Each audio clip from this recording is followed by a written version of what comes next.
want to marry a Balkan girl, but are they ready for that? If you like homemade moussaka, banitsa and kebabchi, come here, baby. If you are ready for a girl who wears high heels and dress every day, even to the supermarket, come here, baby. If you're okay her family to know about the relationship by day 3, come here, baby. And if you are ready to drink rakia with my father, come here, baby. Welcome to the Balkans. Come here, baby. Good morning. Rise and freedom. I'm Austin Peterson. You're watching and listening to the Wake Up America show on the Ford Liberty Network. It's Wednesday, July 2nd. It's almost Libertarian Christmas. You're tuned into the only morning show that tells the truth louder than Kamala cackles at her own punchlines. I'm Austin Peterson. This is the Wake Up America show where common sense isn't just alive, it's caffeinated and probably heavily armed. Welcome to the show. Glad to have you here. File on in. We've got a lot to talk about today. We got a loaded show today. I mean loaded. We're going to start with a doozy out of New York City where a guy named Zohran Mamdani, no, that is not a cryptocurrency, is proposing government-run grocery stores. Yeah, you heard that right. Because if you heard, because there's one thing we all want, it's our eggs and milk brought to you by the same people who run the DMV. No. We're going to break down Mamdani's plan. We're going to look at real-world examples from Kansas and Florida, and we're going to explain why this public option belongs in the dumpster behind the post office. Then we're going to pivot to the political slugfest between two of the world's biggest egos, Donald Trump and Elon Musk, as they go head-to-head over Trump's one big, beautiful bill to rule them all. Da-da, da-da-da-da-da-da, my precious bill. It's a multi-trillion-dollar monster. They promise tax relief, economic stimulus, and maybe an aneurysm for us fiscal conservatives, right? Elon calls it political suicide. Trump threatens to sick Doge on him. I kid you not. Who's right? Who's subsidized? Who's going to blink first? We're going to walk you through the facts and the fallout this morning. At 8 a.m. Central, 1 hour from now, my guest is the ever-insightful Camellia Peterson. Everybody loves Camellia. She's going to talk about Ron DeSantis' latest power move to de-wokify America's universities. Florida and 5 other states are launching a brand new accreditation. Do we have sound effects now? There we go. Thanks for that. At 8 o'clock, we'll talk to Camellia Peterson about Ron DeSantis trying to de-wokify America's universities. Florida and 5 other states are launching a brand new accreditation body to challenge the bloated bureaucratic left-wing cartel that's held higher education hostage for decades. If you've ever had to pay $50,000 a year so that your kid could major in TikTok gender fluidity studies, you're going to want to hear this. And finally, at 8:30 a.m., we're going to be joined by a special guest, Congressman Eric Burleson. That's going to be fantastic. It's always fantastic when you can hit your own applause button. A man who tried to do something very simple. He is the congressman who is responsible for putting into the big, beautiful bill the amendment to take suppressors, firearm suppressors, off of the National Firearms Registry. But his amendment to the BBB got stripped out by a Senate parliamentarian. That is an unelected bureaucrat with more power than your congressman. We're going to talk about how it happened, what it means for your gun rights, and what we can do to take the power back. So buckle up, grab your coffee, wake the hell up, America, because this country needs fewer bureaucrats and more bulldogs of freedom. Rawr, rawr, rawr, rawr, rawr. Let's do it. Welcome to the Wake Up America show, guys. I know we've got a feature over on rumble.com. Today might be the first time that you're watching the Wake Up America show and you're saying, do I like this? What's with the soundboard? It's a little odd. That guy's not very good looking. He doesn't have all of his hair. He's kind of middle-aged, chubby. I could be watching a beautiful streamer girl. Well, wait, stick around. Don't leave. There's lots of good reasons for you to hang out. And if you end up liking this content, listen, I can't be a beautiful streamer girl for you, but I can bring you the beautiful women anyway. Banitsa and kebabchi, come here, baby. If you are ready for a girl who wears high heels and dress every day, even to the supermarket, come here, baby. There we go. I can't be that girl for you, but I can show you that. There you go. So if you got a good sense of humor, and you've been looking for a positive community to hang out with in the mornings, click the follow button over at rumble.com/AP for Liberty where you're watching us right now. When you click the follow button, you'll get a notification when we go live, which is 5 days a week, every Monday through Friday from 7 to 9 a.m. Central Time. The Wake Up America show streams live. When you click that follow button, you'll be able to join us every Monday through Friday from 7 to 9 a.m. Central Time. It's a great way to start your day. We'd love to have you be a regular guest. And we just owe Rumble such a huge debt of gratitude. They've got so much going on over at Rumble. We're a part of their premium membership program. We're a part of the creator program. I subscribe to their Rumble Premium monthly subscription, and if you haven't tried their $17.75 coffee, now's a great shot to do it because they're offering this one-time only offer of $17.75 starter kits, and they only have 1,000 units. They've got the bold dark roast, hits harder than a CNN fact check for sure. Not that hard. All single origin, small batch, toxin-free and mold-free. Comes with a gold spoon clip and a frother strong enough to stir up your coffee and your mother-in-law's political opinions. I know my mother-in-law's political opinions are very stirred up. A black 1775 tumbler comes in that says, I don't take life advice or caffeine from a woke sea witch. You get $170 worth of coffee and gear, yours for $99. Go to 1775coffee.com/studio. That's 1775coffee.com/studio and grab your starter kit before they're gone. Bold beans, clean fuel, and a morning routine that stands for something at 1775coffee.com/studio. Sue Studio. That's Stu Studio.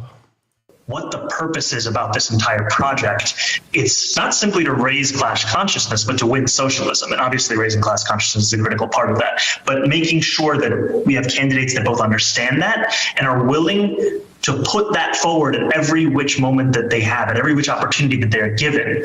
We have to continue to elect more socialists. And we have to ensure that we are unapologetic about our socialism. There are also other issues that we firmly believe in, whether it's BDS, right, or whether it's the end goal of ceasing the means of production, where we do not have the same level of support at this very moment.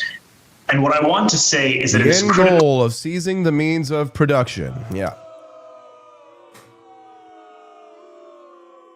Immediately no. Immediately no. All right, so we're kicking off the show today with Zohran Mamdani. He's an AOC clone. He's got even fewer economics classes under his belt. He's proposing a plan so brilliant that it makes the DMV look like a well-oiled machine. He wants government-run grocery stores in New York City. Yes, really, that's right. If you love standing in line, if you love empty shelves, who doesn't love empty shelves? And if you love paying more for less, Mamdani's got a 5-point plan to Venezuela your veggies. Forget Whole Foods. Welcome to Wholly Inefficient. Let's be clear. The private grocery industry operates on margins that are tighter than Chuck Schumer's smile at a GOP rally. About 2% is what the margin is for grocery stores. Mamdani's solution: remove the profit motive entirely. You know, the thing that keeps prices down, the thing that keeps the shelves stocked, the thing that keeps people employed, get rid of that. That's not working. He wants to copy Kansas and Florida. But Kansas tried this. It actually hemorrhaged money like Biden at a spending summit. New York's newly crowned progressive prince, Zohran Mamdani, just won the Democratic mayoral primary, and his pitch is 5 government-run grocery stores, 1 in each bureau. He calls it a public option, but let's be honest, this is a Soviet-safe way with a vegan twist. So here's the plan, straight from his campaign. No rent, no property taxes, no profit motive, just, quote, low prices. Oh, wow, sounds wonderful. I think everybody would applaud for that. Good morning, McMurdon in the chat. Nice to see Grizz Cheese when he says, when you don't have a job and no money to do anything, you will have plenty of time to stand in bread lines. Yes. Ouch. And the reality slaps it in the face like a cold cut. All right, so let's look at the real world experiments with government-run groceries in this country. So Erie, Kansas bought out the only grocery store that they had in 2020. So the grocery store in that town was going out of business. So the town decided to buy the grocery store and run it. They needed customers in order to break even. They needed the customers in their town to spend at least $50 a month in order to break even. The actual average of spending at the government-run grocery store, $14. Yeah. So, oops. So, like, what do? They gave up and they leased it to a private company. Baldwin, Florida, opened a town-run grocery store back in 2019. After years of losses and empty shelves, it closed in 2024. Little River, Kansas owns the building, but the store is private because government can't even manage cold storage without melting down. So Mamdani wants to try this. After all of the examples of failure, he wants to try it again. After Little River, Kansas, Baldwin, Florida, Erie, Kansas. I know you're saying to yourself, what's the deal with Kansas and socialism? Kansas, if you don't know, there's a reason why Missouri and Kansas are at loggerheads, and it's a lot more to do than just like the legacy and history of slavery and the border wars. It also has to do with the fact that Kansas, for whatever reason, is run by like hippie socialist leftists. If you've never been to Lawrence, Kansas, you would know. Trey OK says, but Mamdani has it figured out this time, Austin. Oh, okay, fine. I guess this time it will work. Thank you, Trey OK, for pointing that out. Kim McCurry says, I'm definitely not having better luck. I need my phone looked at. I will try again tomorrow. What is going on over there, Kim? Try it on your computer. You don't have a right to leave. We haven't given you permission. This is the government-run streamers. Can you imagine what government-run live streams might be like? Well, under Trump, they're actually not bad. I'm not going to lie, because yesterday I found myself watching the Big Beautiful Bill live stream. Does anybody know that the White House has actually created a live stream where it's the Big Beautiful Bill and Trump's accomplishments, and it's a lo-fi video, and it's like Trump doing things like making French fries at McDonald's and doing other activities that Donald Trump did. And I got to say, actually, maybe if Trump ran the government-run grocery store. Good morning, Relaxing McGroy. Nice to see you, bud. So Zohran Mamdani, he wants to try this in a city with over 1,000 existing grocery stores serving 8.5 million people, where the industry already operates on razor-thin profit margins. Sometimes it's not even 2%. Sometimes the profit margin at grocery stores in New York City is actually 1%. 1%. Well, can you imagine trying to make a business work where your profit margins are 1%? I struggle to try and keep my business going, and my profit margins, they're much higher than 1%. They're not like, my profit margins over at forlibertyshop.com, hint, hint, nudge, nudge, wink, wink. They're definitely not the kind of margins where I could go to Shark Tank and be like, hey, Mark Cuban or Mr. Wonderful, give me a deal. But they're not 1%. Can you imagine going into the Shark Tank and being like, I've got an idea for a business, and Mr. Wonderful being like, oh, your profit margin is 1%. I'll get you. You're going to give me a royalty every year. You lose money. We could compare this, though, to liquor stores. 17 states actually have government-run liquor stores. This was always a point of interest for people who would come and visit me from out of state when I lived in Virginia, because in Virginia, they had alcoholic beverage control, ABC stores. So here in Missouri, you want to buy a handle of vodka, you want to buy a fifth of vodka, you want to get a bottle of Jameson's, you just go to the gas station, you get a fifth of vodka, you get a handle of Jameson's, you go in there and you grab yourself a 24-pack of Modelo or whatever it is that you drink. Number one beer now, Modelo. I think that since Trump took over and immigration has reduced, that Modelo has gone down to number 2, and Bud Light apparently back to number 1. I'm not kidding. Somebody look this up, this story. Modelo was the number 1 beer, but then when Trump became president, oh my God, there's so many fun and funny things that happened when Trump took over. So, so 17 states have government liquor control, but only 7 out of the 17 states the government actually runs the store. The government-run liquor stores, also more expensive, duh. 10% or more expensive than the ones that aren't government-run. And the entire purpose of ABC stores is to restrict consumption, not to increase access. So let's call this what this is, this Zohran Mamdani government-run grocery store proposal. It's just government inefficiency in a proto-style. Bureaucrats setting banana prices. The people like Bernie Sanders have been terrified for years of the fact that you can go to a grocery store and buy 30 different brands of deodorant. They don't want that. The free market. Have you seen how many different types of cereal there are on shelves? Have you appreciated? Stephanie and I were watching the other day. We watched the documentary on Netflix. Did you guys see the Poop Cruise documentary? I don't recommend watching it, honestly, because the whole documentary, it's an hour and they could have fit it into like 10 minutes. It could have just been a 10-minute documentary. It wasn't that compelling. They had to like pad it with all this like fluff interviews of people saying things like, I didn't want to poop in the bag. I didn't want to poop in the bag. Anyways. But what I was explaining to Stephanie when we were watching the movie, because, you know, us men love to explain things to our wives, I was explaining to her is like how quickly civilization breaks down when people don't have access to the basic things in life. And Stephanie was saying, look how spoiled Americans are. Like, they don't have access to running water. They don't have access to fresh food. They didn't have access to being able to pee or poop normally and naturally. And what happens is that it quickly becomes a Lord of the Flies scenario. People are snatching food. They're taking more. They begin hoarding.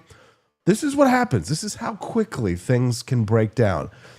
Civilization, as we know it, can just be gone in a week. Think about how long do you think civilization would last after 2 to 3 days of shortages? Did we see what happened during the pandemic where people were hoarding toilet paper? And just FYI, toilet paper, you don't have to use toilet paper. This is how, if people can't Google something or use ChatGPT to look something up, they don't know that they can just take a wet rag and wipe their bum with it. Their bums. And civilization, it can just be 2 to 3 days. It's gone. 2 to 3 days. That's all it would take for it to all fall apart. And yet, for some reason, people want to import the third world into the United States, the third world mindset. And it's not a feature of the left. It's not a feature of the right. It's a feature of both. It's a feature of the uniparty. And that's why it has to be rooted out. That's why I'm really not happy with the feud between Elon Musk and Donald Trump. And I totally understand why Elon Musk is out there saying that he plans on bankrolling Thomas Massey. And if you're thinking that these government-run grocery stores, well, it won't be a monopoly because there'll only be one in every borough and there's 1,000 other grocery stores. But do you know remember how like government schools, they coexist with private schools? It's kind of like how a boa constrictor coexists with a mouse, right? This is ideology and it's masquerading as compassion. Mamdani doesn't want to make groceries cheaper. He wants to make dependency permanent. It's not about groceries. It's about control. Public options are Trojan horses. Once they get in, the horse multiplies. It's like a virus. Today it's lettuce. Tomorrow it's lunch breaks. Eventually you're rationing toilet paper and asking the commissar if you can have 2-ply. Mamdani says that these stores won't expropriate private grocers. Of course not. They'll just undercut them with taxpayer money and then let the state mop up the wreckage, just like public schools. Yeah, I said it. This is public school logic. Spend more, deliver less, blame capitalism, repeat. So, all right, coming up, Donald versus Elon, the big, beautiful bill showdown. Who's right? Who's subsidized? Who's angry enough to form the Porky Pig Party? That's next after this. I get messages that say the only good Muslim is a dead Muslim. I get threats on my life.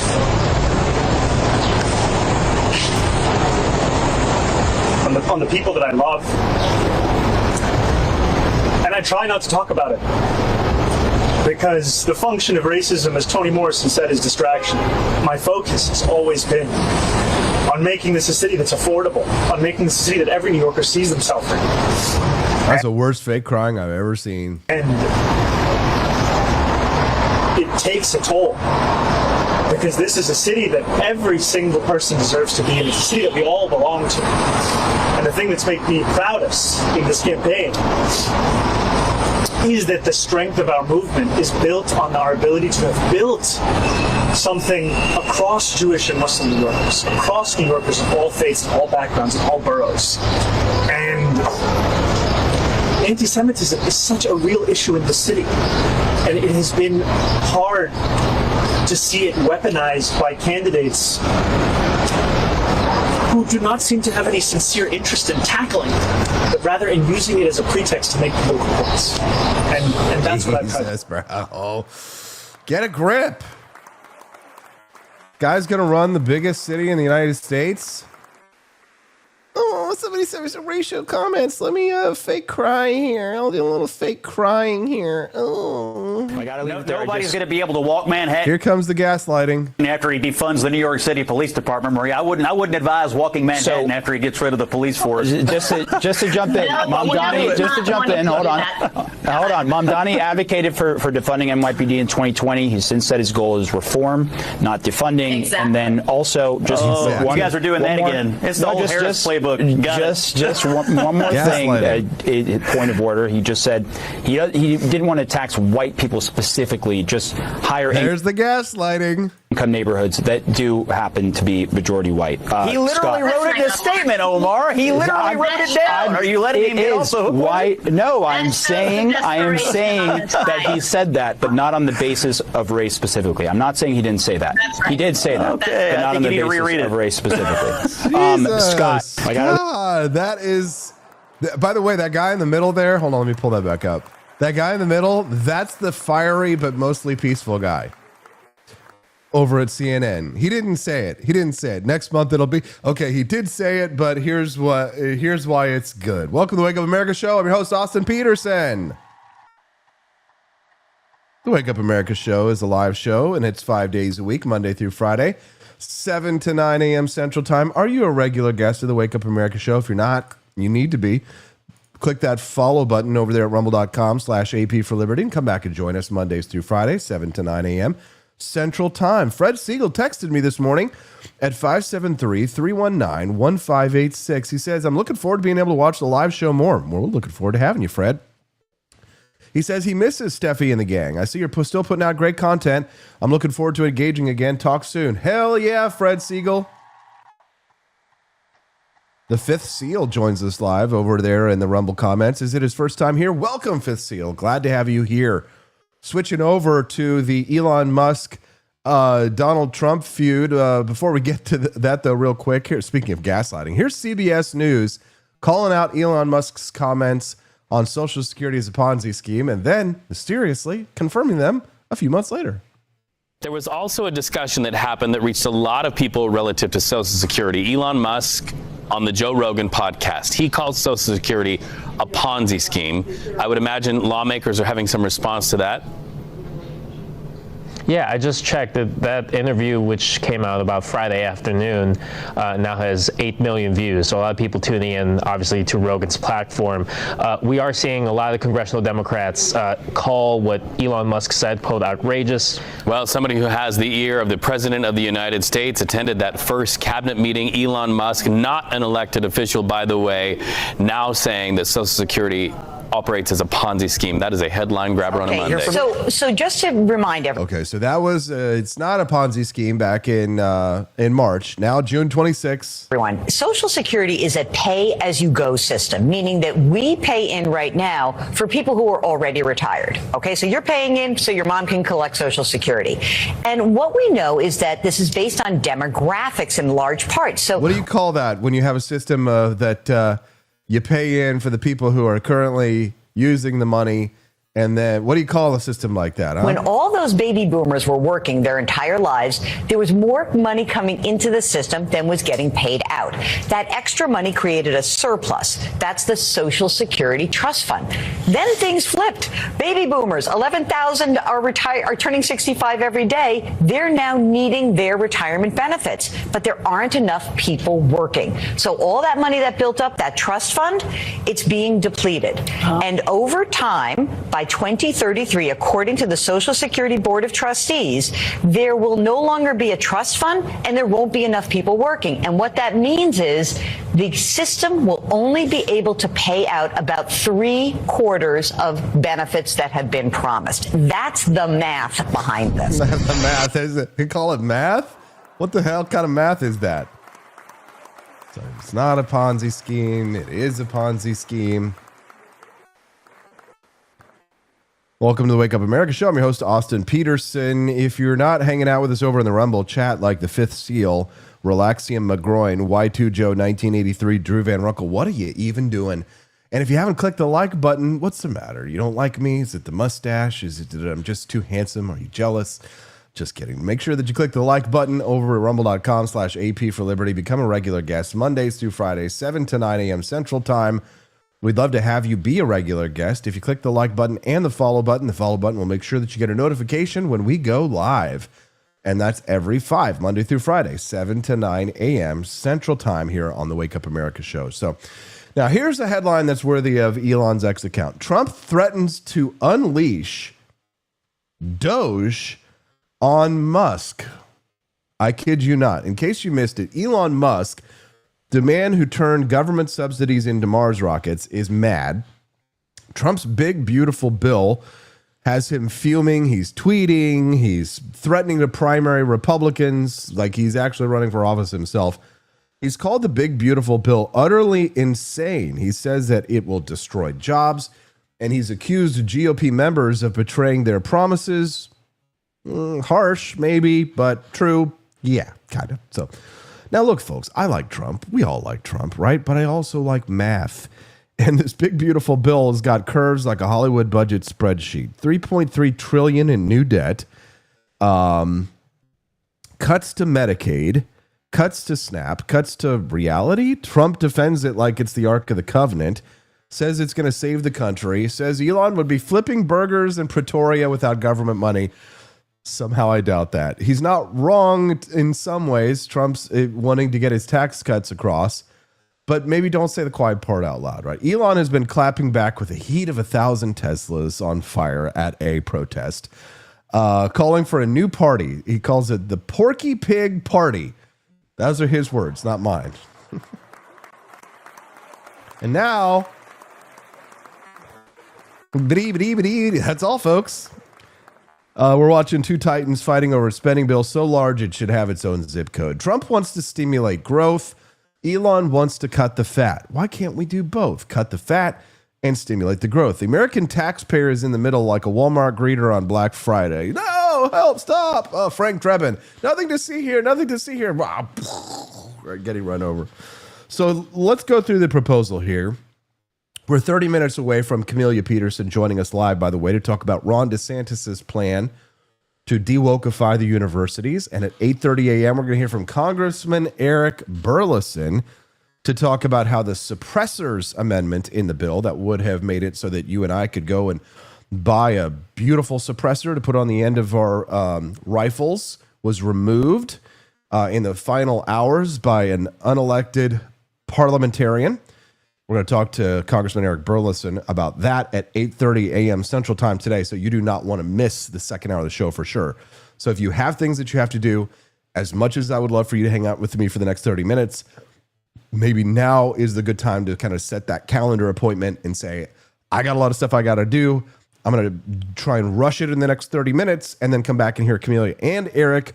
But if you absolutely have to hear Eric Burleson today, but you have something that you have to do, don't wait, get it done now. Maybe try and have me on in the background, but then come back, make sure that you're here for the last hour of the show, because there are going to be two excellent interviews back to back. You don't want to miss it. All right, so let's reset the stage. Back to the big, beautiful bill. Trump's proposal here big picture, extend the 2017 tax cuts. Great. Sounds good. Love it. It also includes targeted tax breaks and new spending. So if any of the 211 people who are watching us live right now over on rumble.com are like, damn, this is a great show, I want to donate a Rumble rant to Austin Peterson right now. If the big, beautiful bill passes with these provisions, in theory, that Rumble rant could be considered a tip, which would mean that I might not have to pay taxes on it. And if I don't have to pay taxes on the tip that you give me, then I'm a little bit more free. I'm a little bit more wealthy. You get a little bit more Wake Up America show. You get a little bit more fun. You get a little bit more freedom. It's not just this show. It's 4 shows on the 4 Liberty Network, by the way, and a full-length documentary that we are now in post-production for. I'm super excited about. You can see the clapboard over there with my name on it that we just wrapped production for. We're now in post-production, the editing phase. If you guys want to help to get that done, Rumble rants are a great way to do it. Tax-free tips help me. They help Steffi P and our sweet little baby Hazel for Liberty.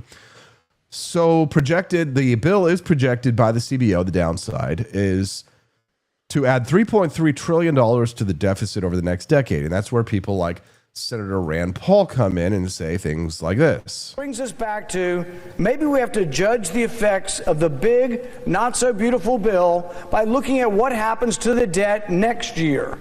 Supporters of the bill admit it adds $270 billion to the debt next year. That's the only thing we know for certain. We don't know what happens in year 3, 4, 7, 8, 9, 10, but we know next year this bill will grow the deficit by $270 billion. In addition, the bill increases the debt ceiling by $5 trillion. What does that mean? That is an admission that they know they aren't controlling the deficit. They know that the ensuing years will add trillions more. So we're adding $2 trillion this year, but they're anticipating, the authors of the bill anticipating adding more than $2 trillion next year. That doesn't sound at all conservative to me, and that's why I'm a no. Okay, that's Senator Rand Paul's take on it.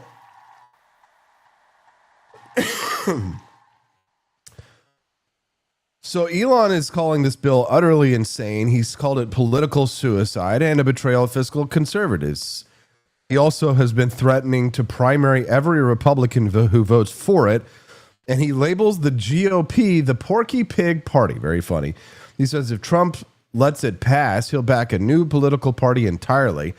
Trump fired back yesterday on Truth Social and reminded Elon of his $5+ billion in subsidies over the years. Damn, this is getting good. He suggests that if we cut subsidies, Elon would close up shop and head back to South Africa. Go back to South Africa. Oh, come on, guys. You can't have a good laugh about it. Welcome to the stream, Jill, Casey, DeSantis. We're glad to have you here on the chat. Hope that you will hang out with us and be a regular viewer. Trump is also threatening to unleash Doge, the Department of Government Efficiency, on Musk. Can you imagine that Shiba Inu being turned? Can you imagine? It's like, God, it's like the scene from Of Mice and Men at the very end, where like they're, Lenny, I guess, would be Elon in the situation, and Trump would be George, and I get to tend the rabbits. Blows him on the back of the head. Now, listen, I'm not a big fan of government spending, as you guys know, but we need to acknowledge the nuance here, right? Trump is trying to prevent a tax cliff when the 2017 tax cuts expire this year. There are economists at Nomura and Citigroup that are saying the bill could boost growth short term, but others in my camp, for example, are warning about fiscal disaster, unfair tax treatment when it comes to who's getting breaks. I mean, think about it like this. My employee, he doesn't get tips, but if I'm getting Rumble Rants, if you're dropping Rumble Rants and I'm getting tips, then I'm literally getting a tax break, and my employee, who probably actually makes more money than me in the end of the day, doesn't get a tax break, which is funny. Now, I'm siding with Elon and Rand Paul here. It shouldn't be a surprise. Not because I don't like Trump. I do. But because debt is real. Inflation is real. And the GOP credibility is already wearing clown shoes.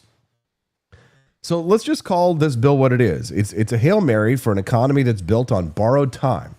That's the situation that we're in right now. And fiscal conservatives should demand better, and we deserve better. Bright Gaming gives us a honk honk from Canada. Nice to see you, brother. Welcome to the show. Nice to see you. And we hope that you'll become a regular guest and you'll click the follow button. Hang out with us in the mornings. So how about this? Less pork. No more Porky Pig party. More freedom. Elon's not perfect, but he's got a point. $1 trillion bill shouldn't be passed in a vote-a-rama at 3 a.m. while the American people are asleep.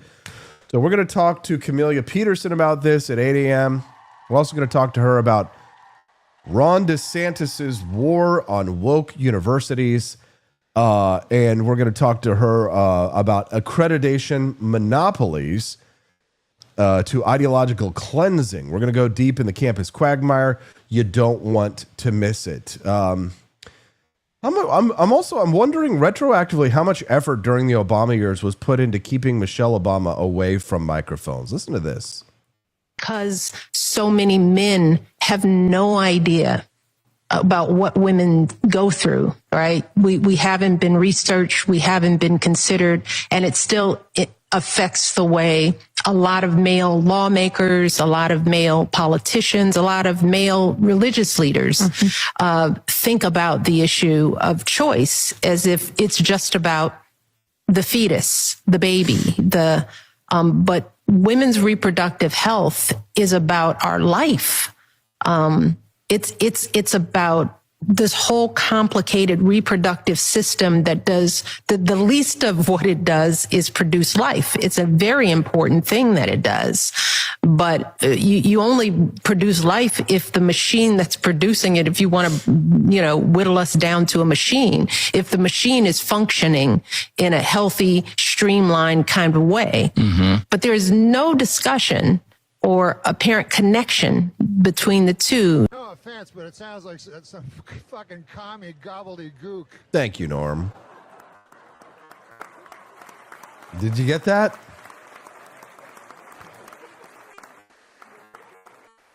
Here's something to cleanse your palate. Many men want to marry a Balkan girl, but are they ready for that?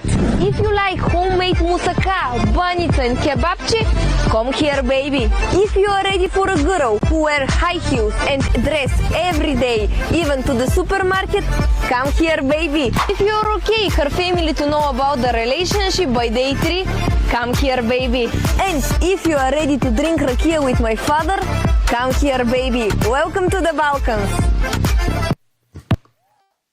Yeah, there you go.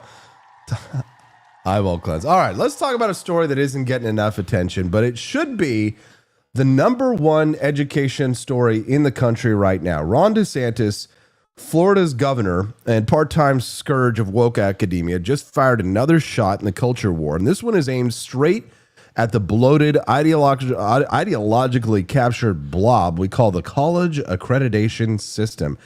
Now, listen, I know accreditation is accreditation. Doesn't sound like, say that 3 times fast. Accreditation.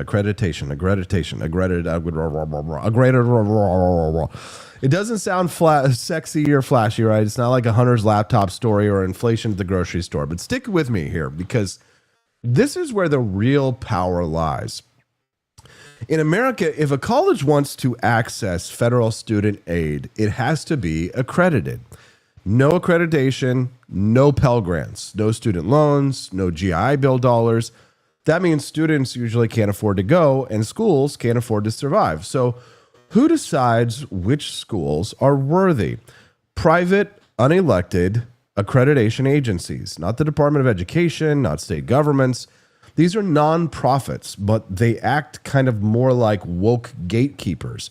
And one of the biggest offenders of this is called SACS, S-A-C-S, the Southern Association of Colleges and Schools Commissions on Colleges. They're supposed to verify academic quality, but what they really do is they enforce progressive orthodoxy. So these are the same people who tried to block Richard Corcoran, as a former education commissioner, from becoming the president of Florida State because, quote, he was too political. How ironic, right? So DeSantis and 5 other southern states, Georgia, South Carolina, North Carolina, Tennessee, and Texas, are creating a new accrediting body called the Commission for Public Higher Education. This is very exciting stuff if you're keen on education issues, and I see Joni Rankin is. So here's what this is why this is a big deal. So this would break the monopoly of the current accrediting bodies in this country. It would restore state control over the higher education standards. It would also become outcome-based, not ideology-based.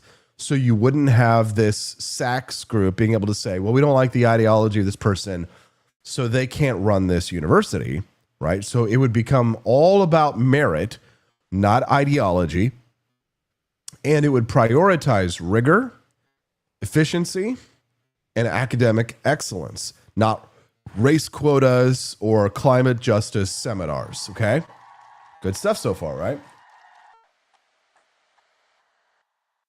DeSantis said, quote, we want to focus on things that really matter, things that are enduring, and we don't want to waste someone's education. So the translation, no more four-year degrees in the power dynamics of cat memes through the lens of colonialism.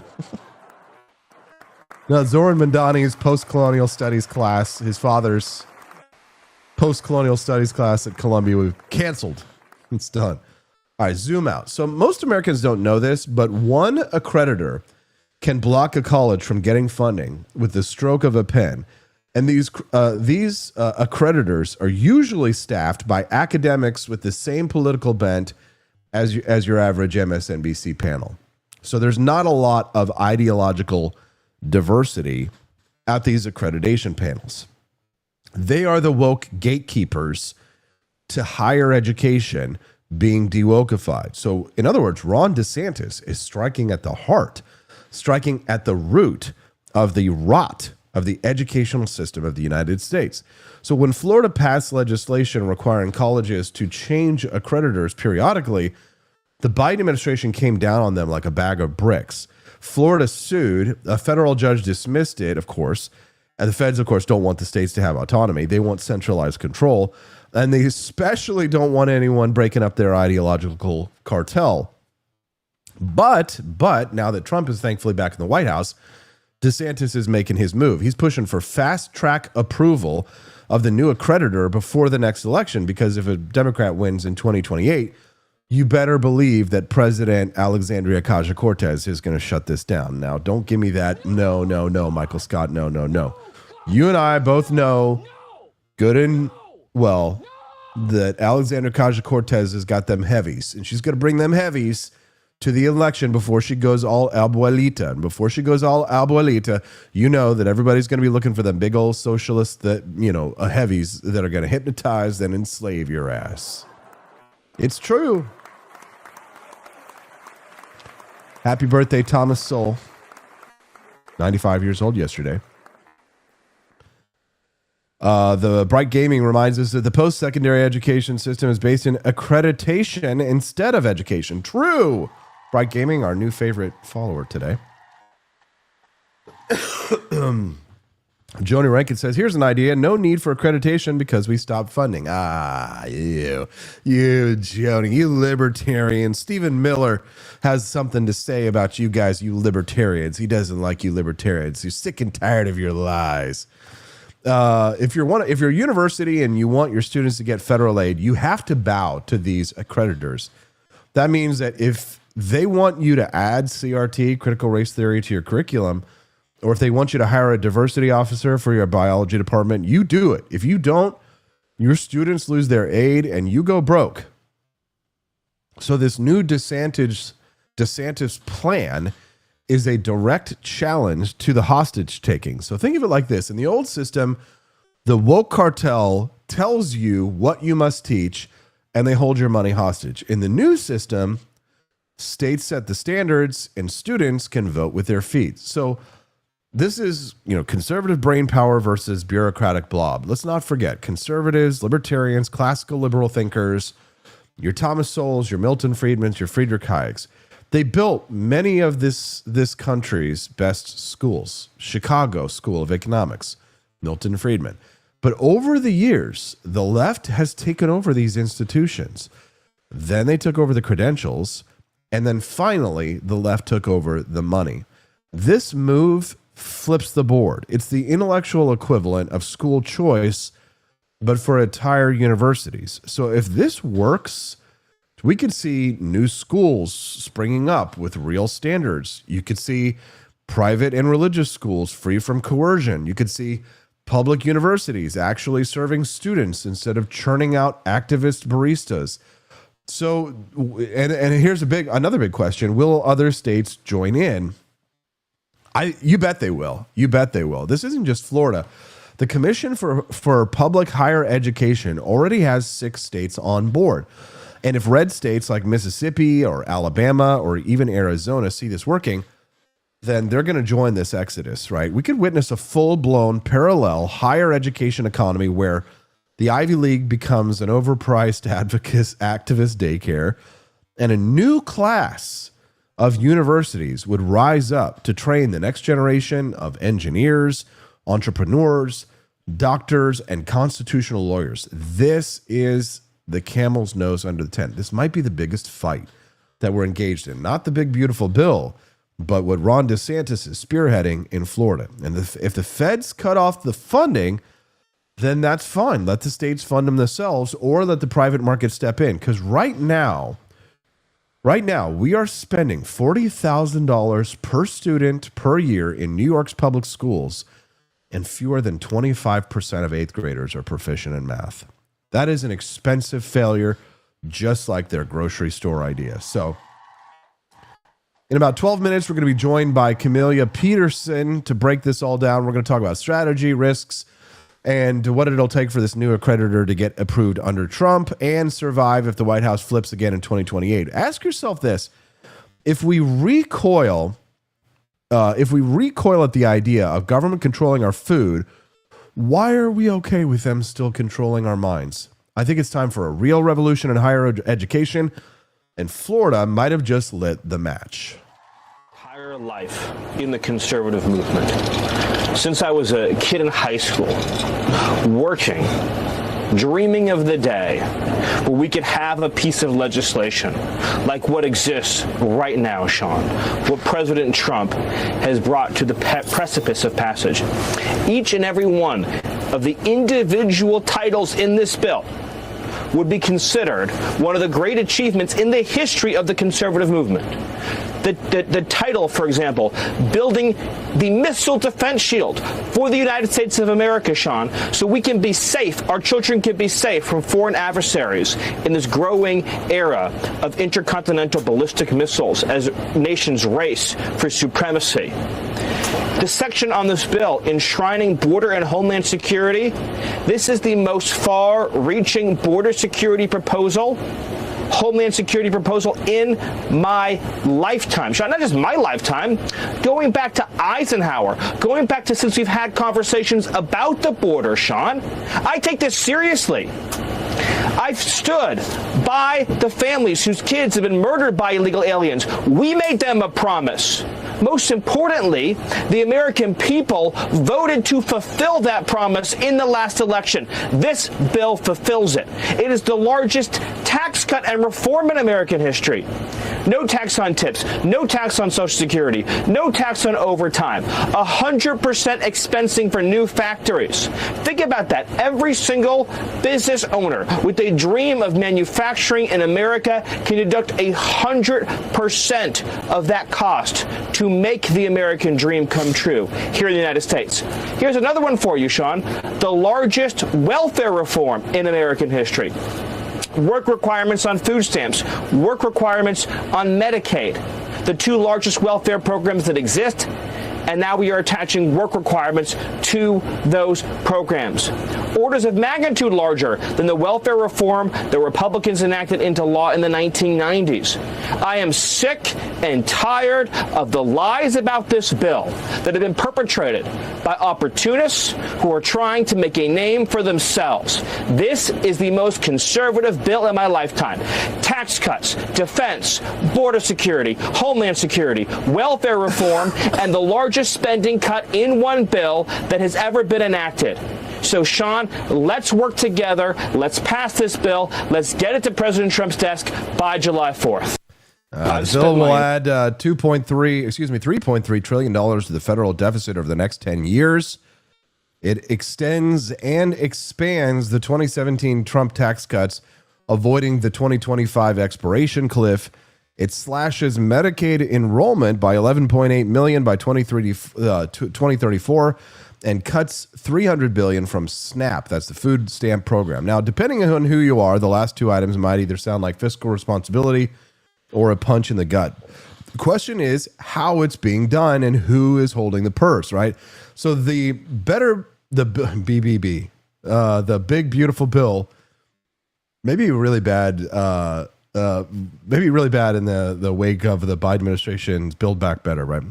But it contains industry-specific tax breaks, capital investment deductions, and some tariff revenue assumptions that look more like fairy dust in economic modeling. So the pro-BBB crowd, the pro-BBB crowd say that this is a needed stimulus, they call it. They say that this will prevent a fiscal cliff in 2026.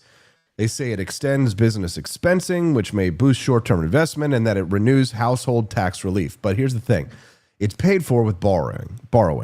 The IRS is being tasked with implementing thousands of pages of new, complex tax rules, and critics warn that that's going to deepen the long-term debt hole with no structural reform in sight. Elon Musk is furious, and not just because of the spending. He says it props up industries of the past while hurting innovation like EVs and aerospace. Elon is calling for a new political party over it. He's calling for the primary defeat of senators who vote for it and an end to the GOP, which he calls the Porky Pig Party. His words, not mine, guys. Porky Pig Party, honestly. But Stephen Miller says, but that's all, folks, if you don't pass the bill. And Trump is defending the bill like it's Mar-a-Lago itself. He says, without subsidies, Elon would have to go back to South Africa. Trump, what? Please, come on, guys. We got to stop this fighting between Trump and Elon. Man, we need the bros to get back together, right? And let's be honest. Elon got $5.4 billion in government subsidies over the last decade. Tesla got its start thanks to DOE loans and state EV credits. And SpaceX lives off of NASA and Pentagon contracts. Trump knows it. Elon knows it. Everybody knows it. But here's where it gets dicey. If Trump starts using DOGE, Department of Government Efficiency, to go after Elon as like a political hammer, then we might find ourselves cheering for fiscal cleanup, but worrying about crony punishment, right? Remember, folks, we want smaller government, not a bigger stick to beat enemies with. So here's the Liberty takeaway on this one. The bill might juice the economy for a couple of years, but it postpones the pain, just like every other omnibus, every other pork-laden, lobbyist-drenched bill of the last 40 years. It's a missed opportunity to cut spending, shrink government, and restore constitutional balance. It may be big. It's probably not beautiful. It's probably bloated, broke, and beholden to the swamp. So what would you say? Just another bill on Capitol Hill. And that's the truth, whether you drive a Tesla, a tractor, or a tank. Steelbringer brings the steel, says, if I was Miller, I would be mad at Congress for attaching so much pork and removing so many conservative provisions to Trump's agenda, not framing criticism of Congress as an attack on Trump's agenda. Jennifer Halbein says, Elon says to cut all government subsidies. And I completely and totally agree with him on that one. We're going to hear from Camellia on that and more. We've also got Congressman Eric Burleson. He's the man who put the suppressors amendment into the big, beautiful bill, which was removed yesterday by an unelected Senate parliamentarian. He's furious. He's going to be live with us this morning at 8:30 a.m. Central Time right here on the show. Congressman Eric Burleson from Southwest Missouri. And he's been a longtime acquaintance, and I'm looking forward to chatting with him this morning. So you do not want to miss that interview. Camellia Peterson joining us live in 5 minutes. Don't leave. Don't go away. Make sure that you are a Rumble Premium subscriber so that you can view our Friday Night Freedom Arcade show. If you guys haven't heard, Rumble has got a new creator program that you must be a premium subscriber to in order to be able to watch our Friday Night Freedom Arcade shows. If you guys have missed it, it's an absolute blast. They've just been getting better and better. On Friday nights, after Stephanie puts the baby to bed, we have kind of like a late night show, and it's a video gaming stream, and you guys can actually play with live video games with me, but only if you're a member of the Rumble Premium subscription program. So you give Rumble $10 a month. I give Rumble $10 a month. And I'm a member of Rumble Premium in order to watch that premium content. So this content's free. Anybody can watch it. The 322 people over there. Nice to meet you all. And if you want to watch our Friday night Freedom Arcade streams, those are members only.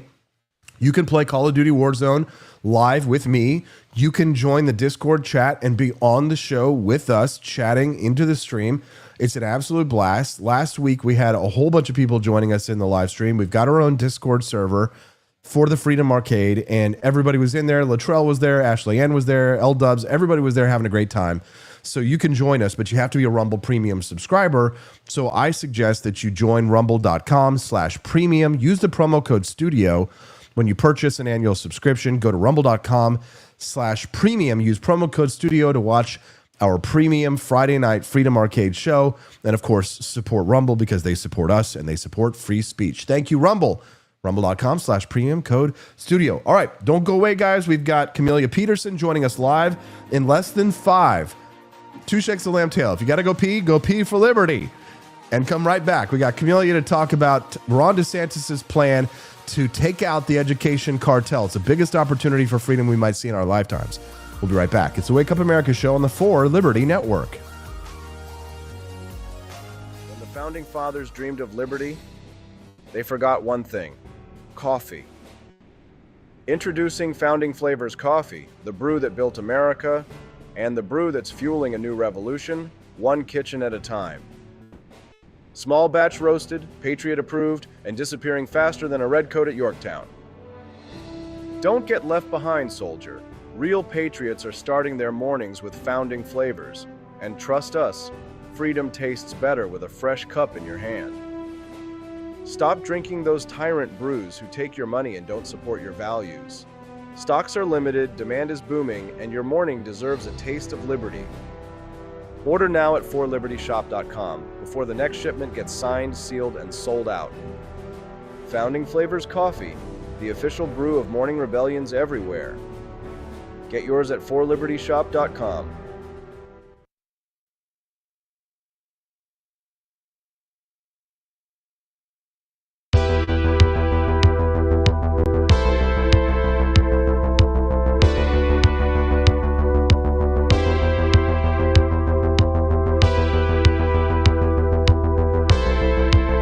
Are you tired of the strange radioactive effects of leftist culture? Do you ever wonder what happened to good old-fashioned American values? Well, fear no more, because there's a new force fighting back against the cultural rot of today. Introducing Culturama, a right-of-center talk show that's taking back the future today. Hosted by none other than blonde bombshell herself, Daniela Pensack. She's not just talking, she's taking culture back. With sharp takes, brilliant guests, and a few surprises about it. Well, the big beautiful bill is not merely a good bill, it's a great bill. You take President Trump's campaign promises, think about it. Deliver tax relief for working families, no tax on tips, no tax on overtime, delivering tax relief for seniors. That benefits hardworking Americans all over this country. That's in the big beautiful bill. Increase in border security of $70 billion, a one-time increase to ensure that we have more detention center space, more ICE agents, a fully sealed border. The truth is that the illegal migrants that came into this country under President Biden, over 12 million, they're costing taxpayers about $150 billion a year. But also CBO, speaking of money to taxpayers, says that this bill could increase it by like trillions. I mean, you have a number that's talking about if taxpayer money is an issue. Is that not a concern of yours? Well, the interesting thing about the CBO survey, their forecast is that they don't take into account, one, the tariff revenue, which is going to be about $2 trillion over the next 10 years. Number two, they don't take into account... If the tariff revenue stands, right? But that's just, if, but go ahead. There's a lot of ifs here. Sure. And the second one is, if you secure the border and save taxpayers $150 billion a year, Trump has done that 99% reduction in border crossings since President Biden was thrown out of office. What ends up happening, Laura, is you save the taxpayer money in the process. The CBO has not put that in their model. bill. And then finally, they assume that the Trump tax cuts, which everybody in D.C., Republican and Democrat, would tell you were going to continue, they assumed they would expire, and therefore their model does not accurately reflect that. That is a flack right there. Flack. Hack. Good morning. Welcome to the Wake Up America show. I'm Austin Peterson. That was James Fishback out there gunning for a job in the Trump White House, apparently. Supported the big, beautiful bill attacking Elon Musk and the fiscal hucks who think we need a little fiscal sanity. All right. We'll get off the big, beautiful bill for a moment. We're going to talk about that later with Congressman Eric Burleson, who will be live with us in 30 minutes. But before we do, we have to have our lovely Thursday guests. Every Tuesday, Thursday at 8 a.m. Central Time, we have someone on the show who can actually pronounce accreditation without rolling her eye. Our good friend and our fearless culture war correspondent, Camelia Peterson. Yay! Hi, Camelia. Would that we were all accredited. We would have some way to proof, all of these people out there saying crazy things, right? We should just all be accredited by somebody somewhere. I deem thee accredited. Thou art accredited, Camelia. You may now receive government funding. It's kind of how it works. Camelia, Ron DeSantis just announced the Commission for Public Higher Education. This is basically a new accreditor that would be free from the DEI insanity. How big a move is this for education reform, would you say? I mean, especially when you're talking about government-funded higher education, I think it's really big.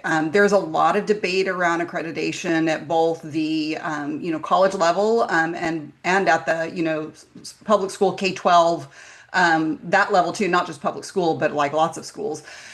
So I think that, it's a big deal because these accreditation agencies come in and, they're responsible for giving the government or whoever else is looking at you. Now, we're also talking like, are the students who go to these colleges able to then transfer their credits to another university? So there are lots of things that get wrapped up in accreditation, and it is a way to show that a school is meeting certain standards. But if your government funding is hinging on your accreditation and they have these DEI requirements as part of it, then yes, that's a big problem. So I think this is a good move. I think that the government should, if we are going to have government funding for higher education or education at all, we should have some standards for the standard givers, right? If we are expecting somebody to say, okay, look, this is how your tax dollars are being used well, then we have to somebody has to watch the watchers. You know what I'm saying? No, for sure. We've got about 6 southern states that are involved with this one. So, it's not just in Florida. Would you say that this could be the beginning of something like a parallel education economy, or do you think that this is all just kind of political posturing? So, no, I don't think it's just political posturing. I do think that there has been this movement in accreditation for a few years now. It's probably been more in the K-12 space than it has been in higher ed. But I think that that's still connected though, because your accreditation for a high school matters for, when you go to college as well. So there's crossover. And so I think that, we have seen a push for more independent, accreditation agencies so that there are more options out there. Because part of the problem before is that you had very limited options when it came to accreditation. And so, I think that, Florida opening up, who can be, an accreditation agency and also the standards that they have to meet. I think that those are all good things. And it was interesting to me, I think that there was somewhere in that article that was talking about this issue.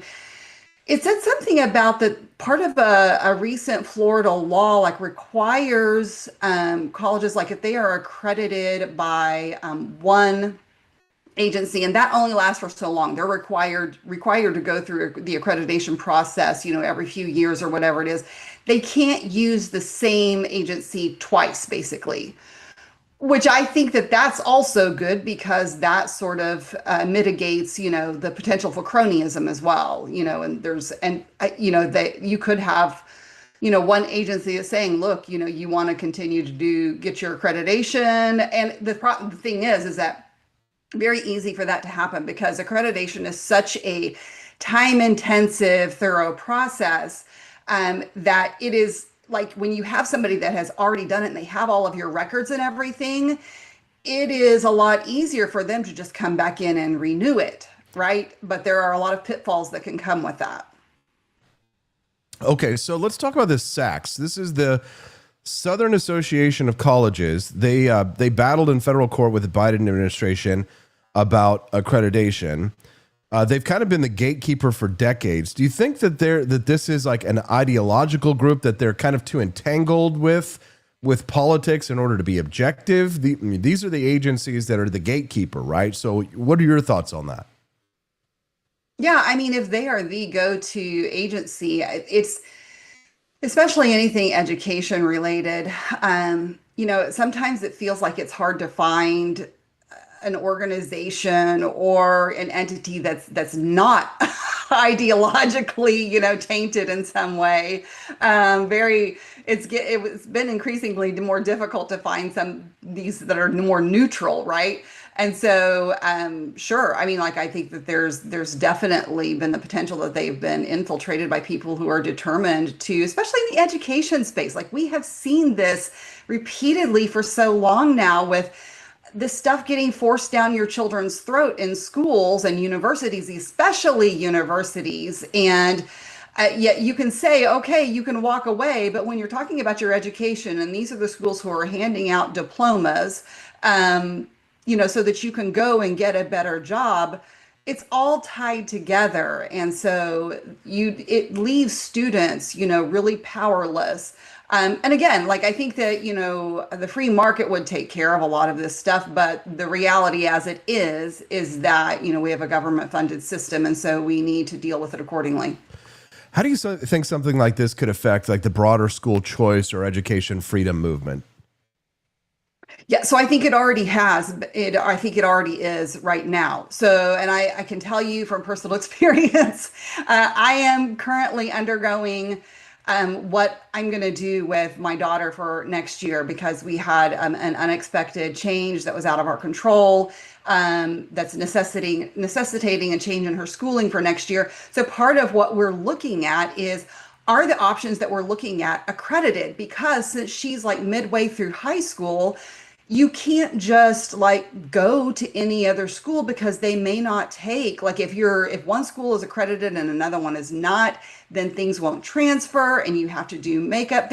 So there are lots of things. So when I'm looking at all of this, what are the options in accreditation? And so you do have to start looking at, okay, the accreditation agencies themselves, are they legit, right?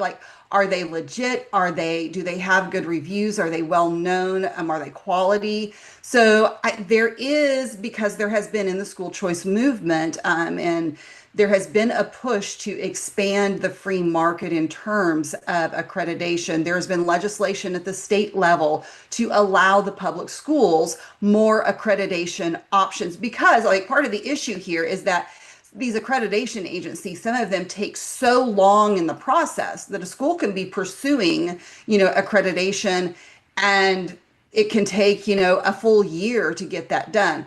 So I think that we need more competition, so to speak, in the accreditation realm, just like anything else, because it spurs them to do better, have higher standards, and also to move quicker.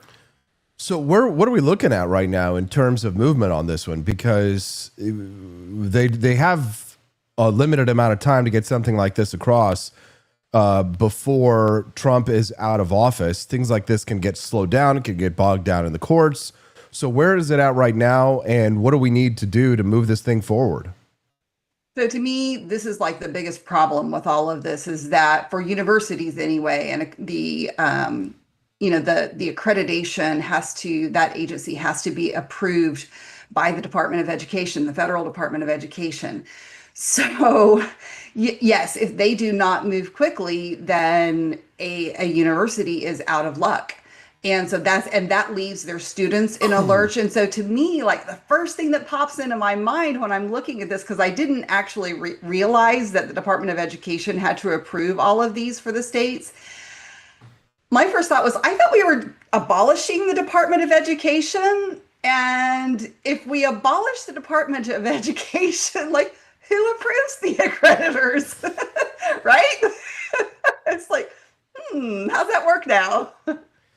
Well, I honestly, it's like the most interesting issue happening right now with education, but it's kind of the one that nobody's really talking about. Would you say, Camelia? I mean, it's a little kind of flying under the radar to some extent. Sure. And I don't, and this may be just Florida right now, but, Florida tends to lead the way on a lot of these things. And so, when DeSantis kind of takes a step in the right direction with some of these issues, you've often seen other states follow suit. And so somebody sets the precedent and other states all of a sudden start paying attention and saying, I wonder how that's working in our state. And so I do think that it opens up the question of the accreditation process and how our colleges and universities are functioning and what they're requiring.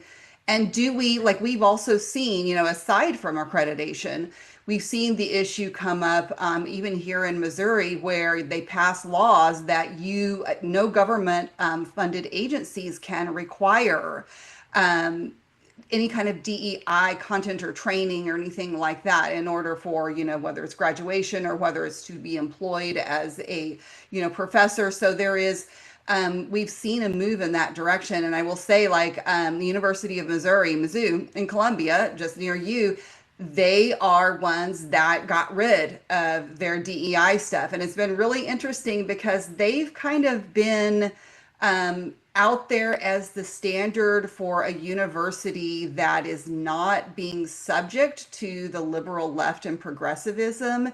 And I just read something, I haven't dug into this yet, but I just read the other day that the president of Mizzou was at Mar-a-Lago because they are trying to position themselves, I think, well in that space to show that they're different from all of the other these things that are happening with all of these surprising. Ivy League schools. I'm right? honestly surprised at Mizzou because they've been so woke in the past. Yeah, and so I don't know. I just don't know enough about it to know if there, was a change in administration at some point. I'm not so sure how long Dr. Monchoy has been in there. But I will say that, there have been a lot of people who have been very happy with the direction of the university under his leadership. And so, there are incentives, like when you see the way things are going, with what's being done with Harvard and, some of these other schools, you're like, we don't want that happening. We are reliant on those government funds and we don't want that happening to our university. So we will adjust our behavior accordingly. Now, because you're such an Elon Musk fangirl, Camelia, I would be remiss if I didn't ask you about the fight between Trump and Elon that's broken out again over the last 48 hours. Here's Elon on the big, beautiful bill. I was disappointed to see the massive spending bill, frankly, which increases the budget deficit, not just decrease it, and undermines the work that the Doge team is doing. I actually thought that when this big, beautiful bill came along. I mean, everything he's done on Doge gets wiped out in the first year. I think a bill can be big or it can be beautiful, but I don't know if it can be both. All right, Camelia. And Donald Trump fires back, says that Elon Musk knew long before he so strongly endorsed me for president that I was strongly against the EV mandate. It is ridiculous and was always a major part of my campaign. He says electric cars are fine, but not everyone should be forced to own one. What? Elon may get more subsidy than any human being in history by far. And without subsidies, Elon would have to close up shop and head back home to Africa. No more rocket launches, satellites, or electric car production, and our country would save a fortune. Perhaps we should have Doge take a good hard look at this. Big money to be saved. What do you think? Will Doge take a bite out of its creator? Well, Big Balls, I heard Big Balls quit, so there's one less. Oh, no. But, this is, to me, this is one of Trump's unforced errors, right? And I think that he probably thought that Elon would just sit down from now on. And it's funny because, they keep trying to make it about the EVs. And Elon has said, and he said it again yesterday, he was like, cut it all, right? But, it's a fair point. if we are going to, I mean, like, if we're not going to subsidize solar and whatever, like, why are we subsidizing oil? Like, like, just don't subsidize either thing. Like, if they're truly, and I think it still probably is, like, electric is just not quite all the way there yet, but I think it's very close, right? I mean, I think Tesla has, demonstrated that. Right, but it's kind of like here in Missouri. Just don't subsidize the public sports stadium. Just don't subsidize the Kansas City Royals or the Kansas City Chiefs, but they can't not do it. They put the knife to our throats and they force us to do it. You will subsidize the oil company. You will subsidize the electric vehicle companies because it's not Elon that wants the subsidies. It's all of his competitors that want the subsidies, not him. Right. And it's one of these things where, we talk about good intentions as far as keeping business in the state or whatever it is, like, your feelings don't care about the facts is the truth of the matter. And so I think, to a certain extent is the same way at the federal level, except for it's kind of the opposite in some ways, in that there are a lot of things, well, not the opposite, but a lot of what we're seeing in the legislation are things that people are want to see. And it's a little bit of like what we call ballot candy when you put something on the ballot, because you've got all these things that sound really great, but when you dig into it, they expire in 3 years. And so we keep going with these expiration dates. And so we go through this vicious cycle again and again. And the truth is that we are at a point where Americans cannot afford a massive tax hike. But unfortunately, like, everything is getting lumped into these reconciliation bills. I don't know how you stop that process. And my big concern is, like, what we're getting stuck with in the trade-off. We end up paying for it sooner or later. We're just buying ourselves a little bit of time. So it's hard to see that there's any political will to make any substantive changes in that process, because we're kind of where we were in 2016, right? You've got the first 2 years to probably really get anything significantly done, because I would say 2026 is up for, definitely up for grabs at this point. We'll see. But it was interesting to me that out of all of this, a bit of good news came out of Elon's wading into the fray again, in that he has publicly committed to helping Thomas Massie in his reelection campaign. Yes, that was exciting, actually, to see that the good guys are all getting on the same team. Real quick, before we let you go, Camelia, we've got Congressman Eric Burleson coming up here in about 5 minutes. And he's coming on to talk about the big, beautiful bill and about how a Senate parliamentarian apparently removed the suppressors amendment that he had inserted into the big, beautiful bill that would have made it legal for us to be able to purchase suppressors for our firearms without having to go through the National Firearms Act. So your response to that. I mean, like, I understand the frustration, and I've seen the articles and talk about the parliamentarian. What's interesting to me is when I was reading one article, because they're all saying, oh, she's biased and it's just against Republicans. But actually back in, what was the year? It was during a Democratic administration that the same parliamentarian ruled against the Democrats putting a $15 minimum wage in the reconciliation bill. So I'm not sure she's just biased against one party or other. Yeah, you could probably make the argument, but I do think that this is something that we run into when we try to stuff all of the things into budget bills. Well, why can't we stuff the good things into the budget bill? Dang it, Camelia. It's time for us to. That was the one thing I was looking forward to about the big, beautiful bill. I know. I can't wait for Congress.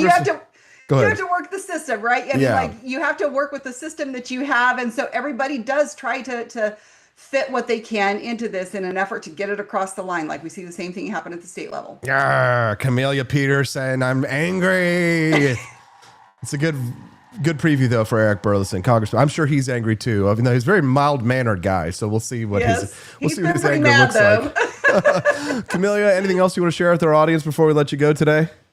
No, for Missourians, I would just say, please do check out the $2.23 billion with a B dollars in line item vetoes that Governor Kehoe just released yesterday in the budget. So I'm really glad to see that. I know there's a lot of haters on the kind of really conservative far right libertarian end of things who think that Kehoe wouldn't do those kind of things, but I was pretty confident the whole time that he was pretty serious about cutting the budget. So Okay. glad to see it. Well, glad to see it too. Thank you very much, Camellia, for your time. We'll look forward to seeing you right back here again on Thursday before the 4th of July. And then you and me hanging out on a boat. It's going to Silver Dollar City this weekend. We're not just business partners, we're also friends. Have a great day, everyone. Have a good one. Thanks so much for joining us. That's Camellia Peterson. Camellia Peterson, she tells us the truth. She always tells us the truth, the whole truth, and nothing but the truth. And if you like truth, don't forget to check out our friends over at Truth Social. That's right. If you're looking for a great place that has online news, discussion, and entertainment, check out Donald Trump's social media website, where you'll get breaking news stories and commentary from top media figures. If you want to see Trump's legendary Truth Social posts, get on Truth Social today. Join a growing community of patriots on a free speech platform designed to avoid censorship and cancellation by big tech. Make your voice heard. Join Truth Social today. That's a growing community of patriots on a free speech platform that will make your voice heard. Join the movement. Join Truth Social. Thank you very much to Rumble.com for facilitating. And my sponsor for helping to support the Wake Up America show. If you feel like social media is tearing you apart, then it's time for us to check out a new social media app that is all about meeting in real life. It's a place that you can meet people who have similar interests and meet them actually in real life. It's called the Connector app. It's a map-based social network that's designed to help you level up your life by upgrading your peer groups. And now you can network intentionally, just like the 1% does. Connector app has no algorithms, no shadow bans, and no unreasonable censorship. You can read blogs from your contacts. And have you ever wanted to be a part of a tech company or a website before it got big and get the benefits of getting in before it gets big? Now's the time to do it. If you're an early adopter of the Connector.app, that is not in app stores, only at Connector.app, then you can become an early adopter that shares in a 5% revenue pool every month from their cryptocurrency in the future. Go to Connector.app. That's Connector.app, not in app stores. Connector.app. Find your kind on a map. And thank you, Connector app, for all the memories. Camellia's breath of fresh air, says Joni Rankin. And thank you very much. And we appreciate you, Joni Rankin, for your support. All right, let's talk about a little-known D.C. bureaucrat who just used her red pen to strike a blow against your Second Amendment rights. Her name is Elizabeth McDonough. She is the Senate parliamentarian. Sounds kind of like a harmless librarian, right? Well, she just used her unelected power to block the most significant gun rights reform in a generation. Here's what happened. Back in the day, 1934 to be exact, the federal government passed the National Firearms Act. They call it the NFA, and it slapped a $200 tax on things like suppressors, short-barreled rifles, short-barreled shotguns, and other weapons that the government didn't like. They called it a tax, but we all know it was just a gun control registry in disguise. Then fast forward to 2025, congressional Republicans, led by guys like Eric Burlison, joining us here in 5 minutes, tried to do the right thing. They included two bills in the one big beautiful bill. The Hearing Protection Act, that's the HPA, that would remove suppressors from the NFA, and the Short Act to remove short barrel rifles, shotguns, and other weapons from this. In other words, deregulate and decriminalize basic firearms accessories that law-abiding citizens use every day. But then the Byrd Rule comes in, named after Democrat Robert Byrd, says that you can't make major policy changes in a budget reconciliation bill unless they directly affect federal spending. Eric Burlison's waiting on standby for us. I'm not going to wait any longer for him. I'm going to go get him right now. We'll be right back in less than 5 minutes. Shake your lamb's tail. We'll be right back. It's the Wake Up America show on the 4 Liberty Network. When the Founding Fathers dreamed of liberty, they forgot one thing: coffee. Introducing Founding Flavors Coffee, the brew that built America, and the brew that's fueling a new revolution, one kitchen at a time. Small batch roasted, Patriot approved, and disappearing faster than a red coat at Yorktown. Don't get left behind, soldier.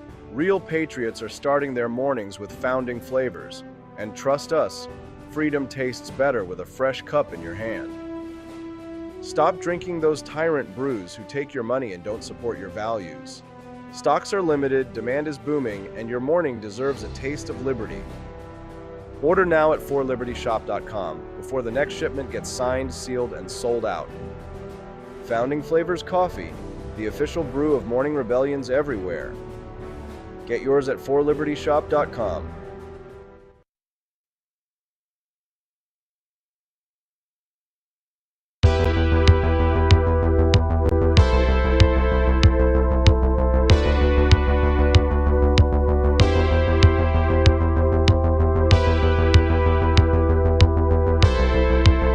Are you tired of the strange radioactive effects of leftist culture?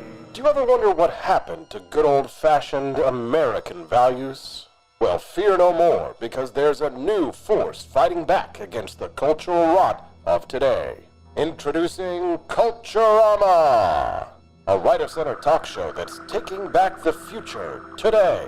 Hosted by none other than blonde bombshell herself, Daniela Pensack. She's not just talking, she's taking culture back, with sharp takes, brilliant guests, and a few surprises along the way. Tune in to the live video podcast twice a week, because the future doesn't have to be weird. It can be Culturama.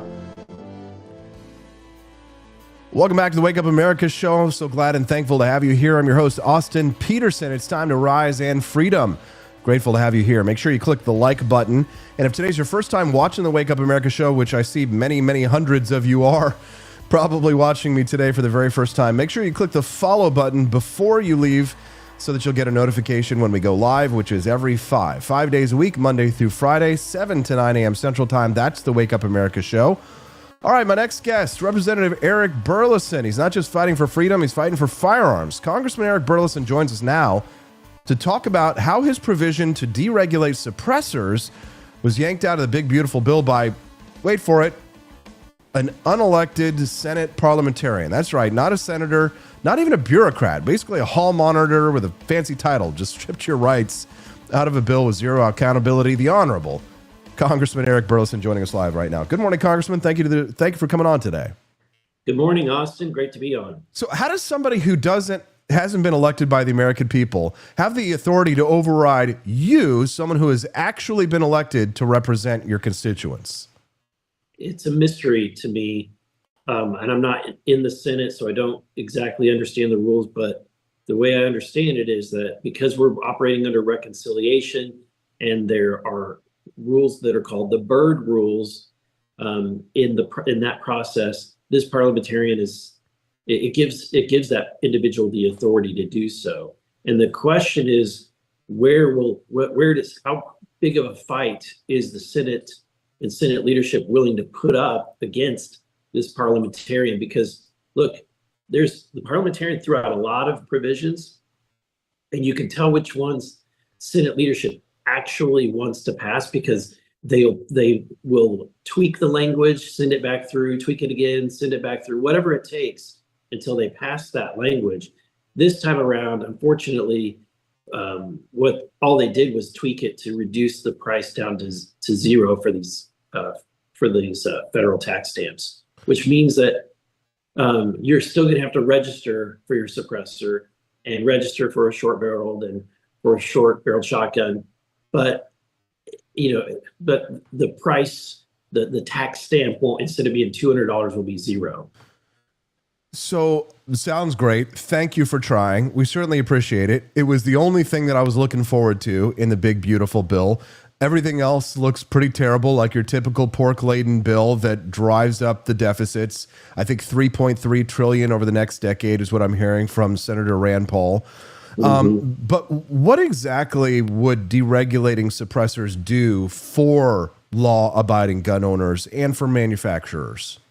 Oh, it would be fantastic. It would be, you'll see a revolution happen within the firearms industry. I mean, the creativity and the opportunity for individuals. I have a feeling that most people would no longer buy a firearm that wasn't suppressed. They would probably be included in the purchase. You would also have a lot more opportunities for people to 3D print one. They could, you'd have a lot of people that suddenly would be able to start manufacturing suppressors that weren't before, because now they've got to go through and be an official, firearms dealer. Basically, suppressors are relegated to being, something that's not a firearm. And so it would really revolutionize the industry.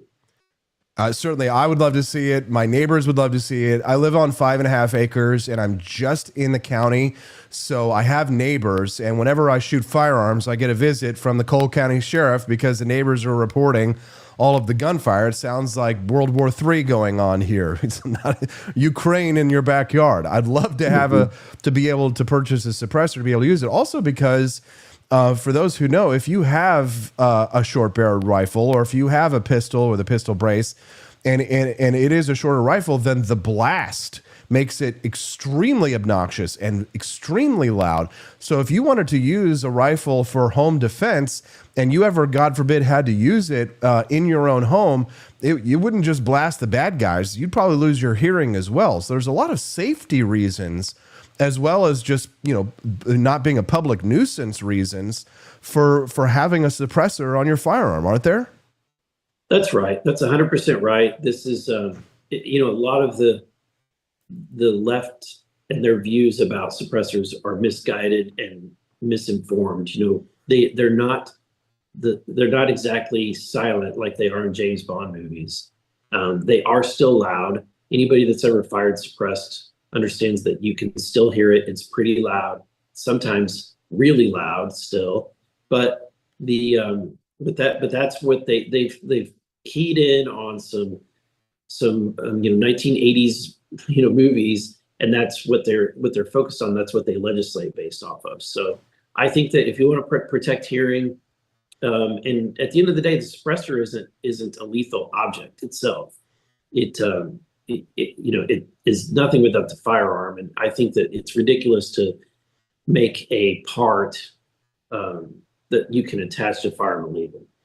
I'm speaking to Congressman Eric Burleson from Southwest Missouri this morning. If you have a question for him, drop it in the chat below or send us a text at 573-319-1586. We're speaking about his amendment to the big, beautiful bill, which would have deregulated suppressors for firearms.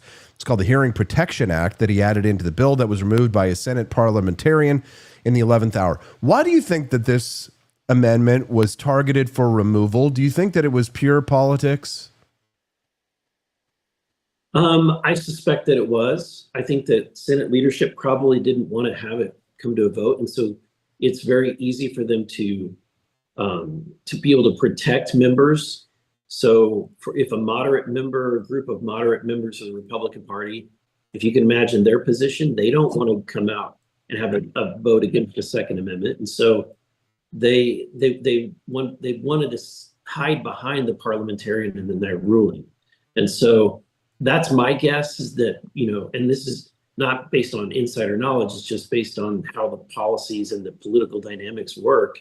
It's, the most obvious conclusion, and the fact that they didn't fight really hard, the parliamentarian, suggests to me that they probably had enough members that they didn't want to put in a bad vote. And this is what leadership always does. They're more worried about protecting the moderates and really giving the shaft to conservatives than anything. And so this is one more example of where they've let us down.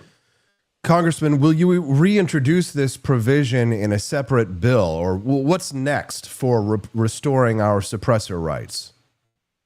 Yeah, so once it gets taken down to zero, which hopefully that does stay in the bill, then we can at least, I think Andrew Clyde and I are working on some form of legislation, or maybe get the president to do an executive order where they're no longer going to enforce the registration. So that could be a possibility. In fact, that may be part of our negotiations with the president when it comes to final passage of this bill. And then in addition, we could file language to make it permanent, so that the next administration can't, through executive order, suddenly require people to start re-registering these items. So there is stuff that we can do. I think that, and I'm trying to give a little bit of a silver lining here, is that by reducing the tax down to zero, it puts us in a good position to be able to fight to just eliminate the registration, particularly if we can get the executive order. Because if you're basically passing a bill that doesn't really change the dynamic of status quo, that it's, as you understand, that's politically a lot easier for some people to swallow. Congressman, on another topic, same subject, the question about the big, beautiful bill. Is it true that taxpayers are going to be on the hook for medical bills for illegal aliens as a part of this bill? Right now, it appears like that portion they have not been able to put back into the bill. So I think that it's still in play. They're trying to figure out a way to get that through the parliamentarian. But yeah, the money that's going to illegals through SNAP and others has been thrown out. So we're trying to get. I think the Senate is actually looking to try to find some way of putting those two back in. Congressman, once they removed the suppressors portion from the big, beautiful bill, there wasn't a lot for people like myself to get excited about other than perhaps extending the tax cuts, the 2017 Trump tax cuts. How do you feel about the bill overall? Your thoughts on it? If it comes back to you, you vote for it. I mean, tell us your overall feeling about the big, beautiful bill, because Senator Rand Paul and Elon Musk, who I'm big fans of, they kind of got me freaked out about it, to be quite honest. And I don't have time to read it.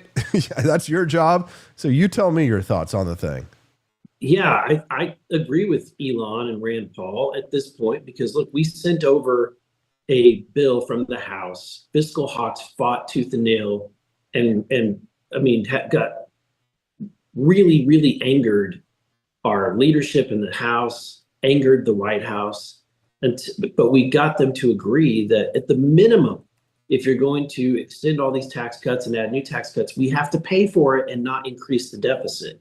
So that's what we sent over. It wasn't perfect, but at least it wasn't blowing up the deficit. And we were able to get all these tax cuts, which I think, keeping the government small, reducing it, shrinking it down so that it can be controlled is better than continuing to allow it to collect your money and my money. But at the end of the day, I don't want to blow up the debt and I don't want to increase the deficit. So that's how it left the House.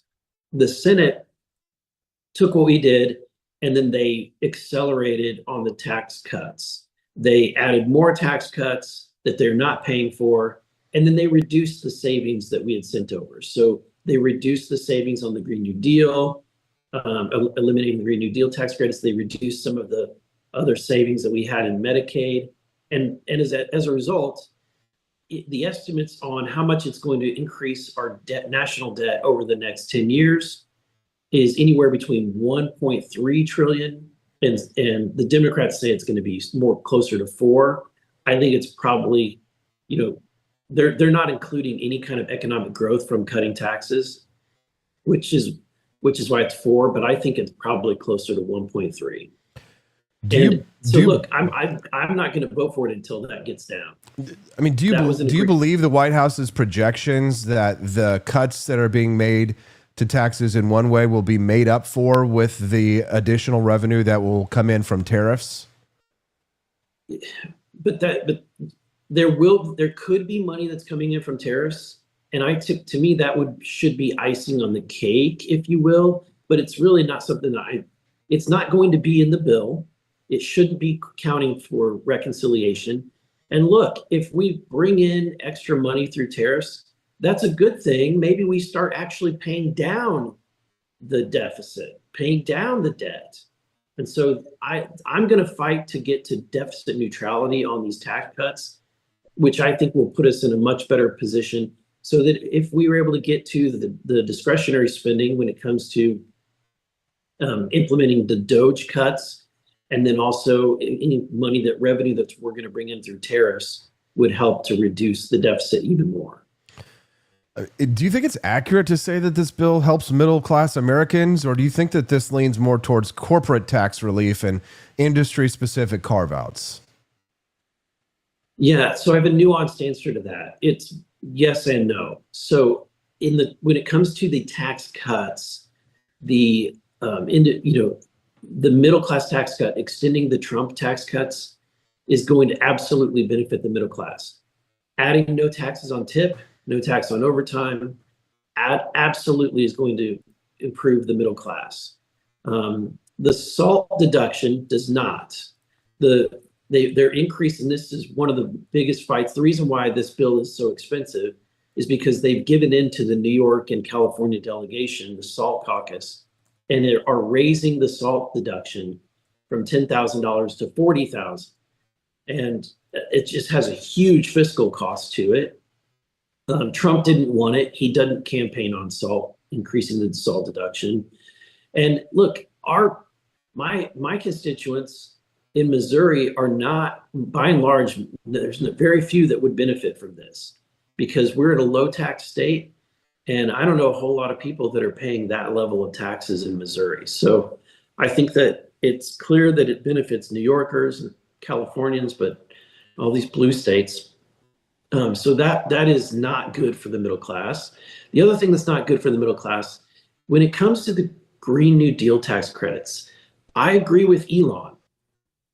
The irony is we are repealing immediately the tax credits that benefit individuals. So for example, the EV tax credit, I've never used that. I would never, I'm not an EV guy, but there's a lot of middle-class people that are buying electric vehicles and benefit from that tax credit. The residential solar tax credit, there's a lot of people, middle-class people that benefit from that. The irony is that by not repealing the whole thing altogether, only repealing those things that benefit middle-class individuals, it's really truly the opposite of MAGA, because what they're doing is they're leaving in place all the green tax credits that benefit the monopoly utility companies, that benefit large corporations that want to use carbon sequestration credits.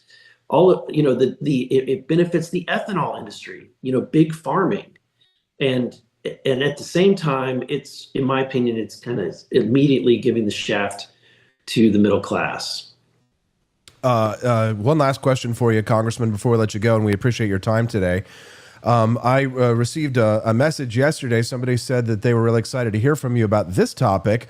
They had said that apparently President Trump was briefed about tall, white, hybrid aliens that walk among us, known as Nordics or Pleiadians, and whatever is sending the grays are thousands of years ahead of us. I have no idea what any of that means.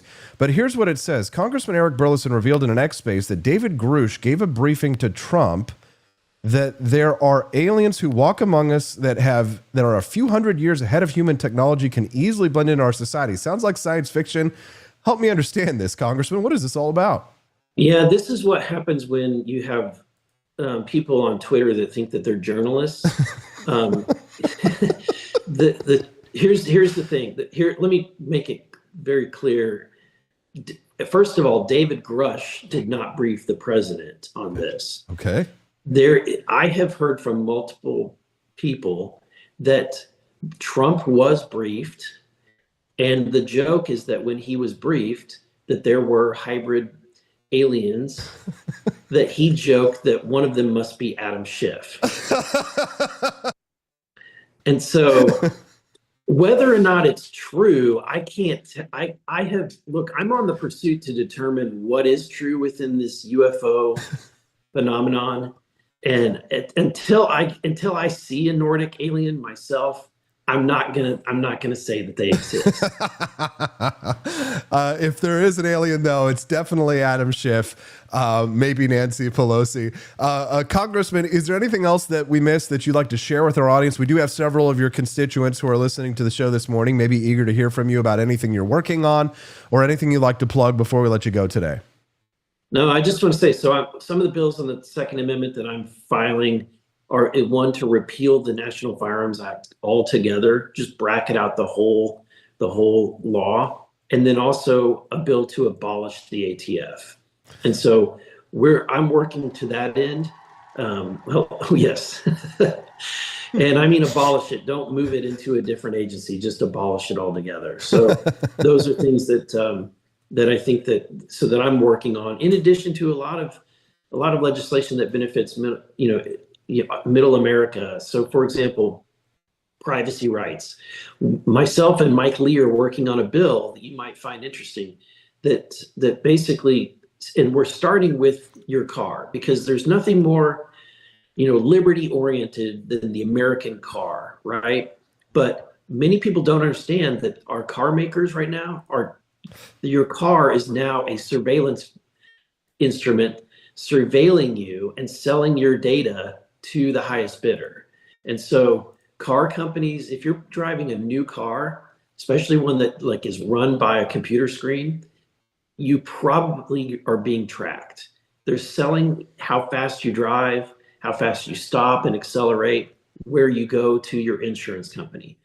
And could be worse. Imagine if your sheriff could purchase your driving history from the market. So this is something that myself and Mike Lee are trying to put some clarity in and say, you have to have consent from the owner that created the data before you are able to release that to anybody else. Congressman Eric Burlison, thank you so much for your tireless defense of our individual liberty. We know that the best congressmen, they come from Missouri. Thanks for what you're doing on the suppressors act. Please keep pushing on that one. That's definitely something we're very excited about. Our listeners are excited about. And thank you for clearing up the misinformation about the aliens. I'm going to go out there and I'm going to go correct those Twitter journalists. Please, yes, please correct that. We will do that, Congressman. You have a wonderful day, and thank you so much for being so generous with your time. Have a good one and a safe flight. You too, Austin. That was Congressman Eric Burlison this morning. What did you guys think? Send us a text, 573-319-1586. That's 573-319-1586 is the text line. Turn that shit down! It's midnight! I will turn it down. I would love to. You just have to ask nice, and I'm being nice even though you're screaming at me. Fuck you! Okay. I'm going back every night. I'm destroying and wrecking your shit! Turn it down! We the people need sleep! Motherfuckers!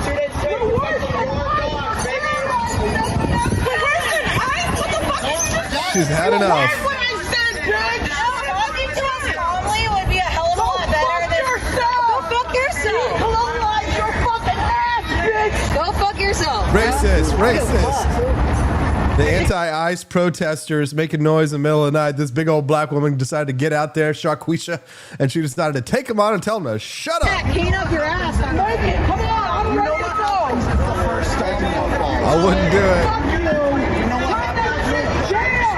Or turn that shit down. Give it up, baby. There we go. All right, well, folks, we've had a jam-packed, freedom-fueled morning here on Wake Up America. And before I let you go, I want to tie it all together for the patriots in the back and the socialists who spy on their show with the free Wi-Fi that they steal from other people because they won't pay for it themselves. Let's rewind. We started today in the People's Republic of New York, where Zohran Mamdani, Democratic Socialist, grocery store visionary. He is the Castro of Queens, the future president of the local breadline, pushing for city-run groceries in all 5 boroughs, because there's one thing New Yorkers are begging for. It's less competition and more bureaucracy between them and a head of lettuce, right?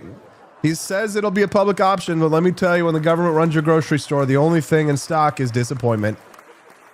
We walked through real-world examples. Baldwin, Florida, shuttered. Erie, Kansas, massive losses.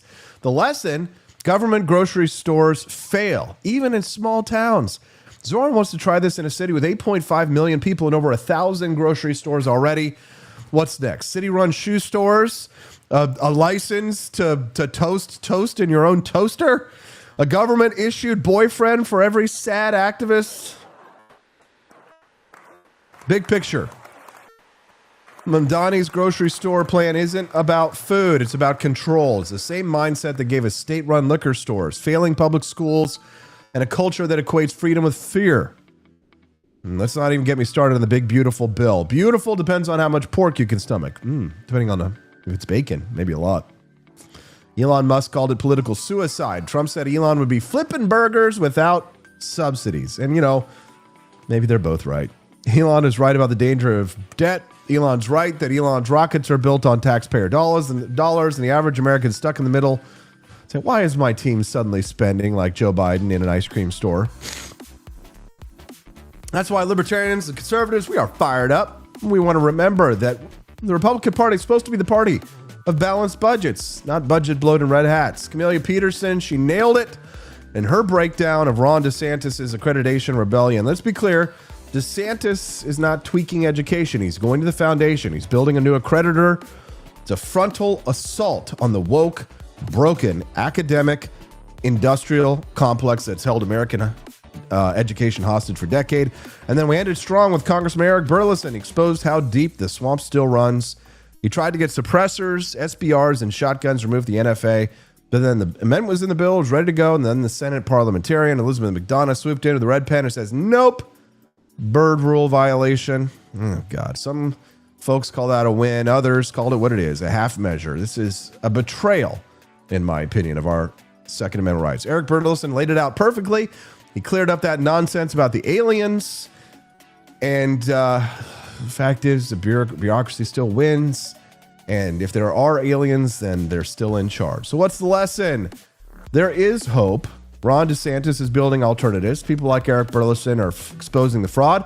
And voices like yours are pushing back, especially when you click the like button. And before you leave today, you click the follow button. Make sure that you join us every Monday through Friday from 7 to 9 a.m. Central Time. Did you know that our show has its own patriotic merch collection? You might say every podcast has a patriotic merch collection. Yeah, but ours is the best. It is the best. You will not get items that we have in our store anywhere else. So go to forlibertyshop.com. Check out our patriotic collection. Get your I'm Just Here to Bang 4th of July store shirt. Get your Ooh Government tank top. Everybody loves the Gulf of America Shark Beach Towels. Those things sell like crazy, man.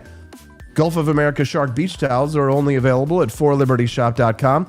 So exit through the Griff Shop at forlibertyshop.com. That's the number, forlibertyshop.com. And of course, don't forget to visit our friends at the PA Chase. They're back. In 2025, the PA Chase is knocking on 500,000 doors across Pennsylvania to build an unbreakable red wall for Pennsylvania, so Democrats can never win another major election in our lifetime. The deep state and woke Democrats want to steal our future. We say not on our watch, boys. Join us, Cliff Maloney. Join Remzo Martinez and pound the pavement. Secure future victories. Sign up at thepachase.com. That's thepachase.com. Learn more at pachase.com. Get involved. Follow them on X and Instagram at the PA Chase. And we'll see you guys right back again here tomorrow on the Wake Up America show on the 4 Liberty Network.